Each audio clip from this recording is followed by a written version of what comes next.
જી અમિતભાઈ, આજે આપે વિધિવત રીતે ફોર્મ ભર્યા છો અને આગામી દિવસોમાં પ્રચાર પ્રસાર શું કરશું તમે? બસ પેટા ચૂંટણી છે ગાલોડિયા વોર્ડની, એટલે એના માટે ઉમેદવારી નોંધાવી છે.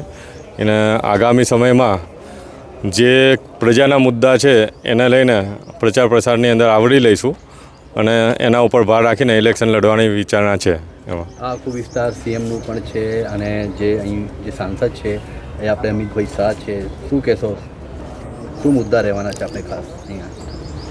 મુદ્દા ખાસ તો અહીંયા આગળ જે નાગરિકો સાથે અમારો સંપર્ક થાય છે તેની અંદર મેઇન મુદ્દા નાગરિકોના સામાન્ય કામો નથી થતા. કોઈપણ કચેરીમાં નાગરિક જાય તો ત્યાં આગળ એમને ધક્કા ખવડાવવામાં આવે, કાં તો કંઈક ના કંઈક પૈસાથી કામ થાય છે, કાં તો લાગવગ લગાવવી પડે છે.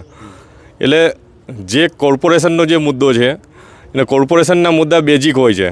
એમાં કે કોઈને પણ ચૂંટણી કાર્ડ કરાવવું, ઇલેક્શન કાર્ડ કરાવવું, રોડ રસ્તા છે, ગટર પાણીના મુદ્દા છે, તો એ બધી સમસ્યાઓ માટે નાગરિકોને અત્યારે ખૂબ જ પરેશાન થવું પડે છે. એ લોકોનું કોઈ સાંભળતું જ નથી, કારણ કે છેલ્લા 30 વર્ષથી એક જ હથ્થું શાસન ચાલી રહ્યું છે.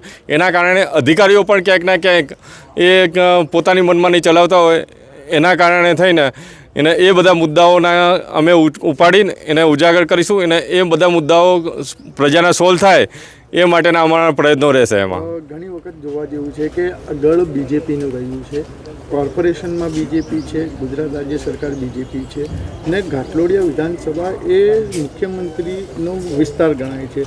તો કેવી સમસ્યાઓ અહીંયા, જેવું તમે કહો છો કે કોર્પોરેશનની સમસ્યાઓ ઘણી બધી છે, તો એને સોલ્વ કરવા માટે તમે કેટલા તત્પર હશો? અમે 100% અમારું ઇનપુટ આપીશું. પ્રજાલક્ષી જે બી પ્રશ્નો છે એને ઉઠાવીશું અને એમના, કારણ કે તમે જેમ કીધું બીજેપીનું ગઢ છે, પરંતુ અહીંયા આગળ બીજેપીનું ગઢ હોવા છતાં પણ બીજેપીના જે કાર્યકર્તાઓ છે એમના કામ નથી થતા. એ લોકો અમારી જોડે ઘણી વખત પ્રશ્ન લઈને આવે છે કે ભાઈ અમિતભાઈ અમારા કામ નથી થતા, અમારા સરકાર હોવા છતાં પણ.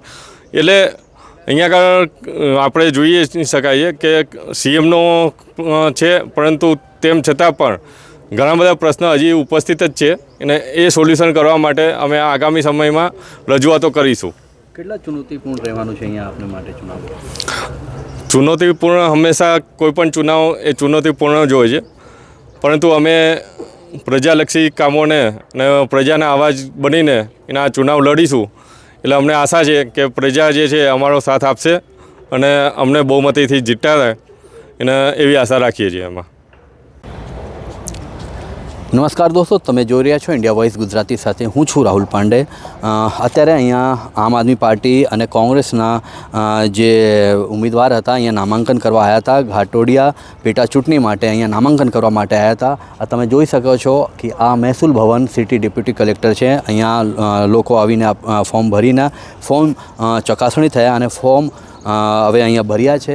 હવે પ્રચાર પ્રસાર થશે અને ખાસ કરવામાં આવીએ તો આ જે વિસ્તાર છે આ ગુજરાતના મુખ્યમંત્રી ભૂપેન્દ્રભાઈ પટેલનું વિસ્તાર છે અને લોકસભામાં જે અહીંની જે સાંસદ છે એ અમિતભાઈ શાહ છે, જે કેન્દ્ર ગૃહ રાજ્યમંત્રી છે. હવે એ જોવાનું રહેશે કે કોંગ્રેસ કે આમ આદમી પાર્ટી અહીંયા બાજી મારે છે, કેમ કે આ આખું ગઢ ભાજપનું ગણવામાં આવે છે.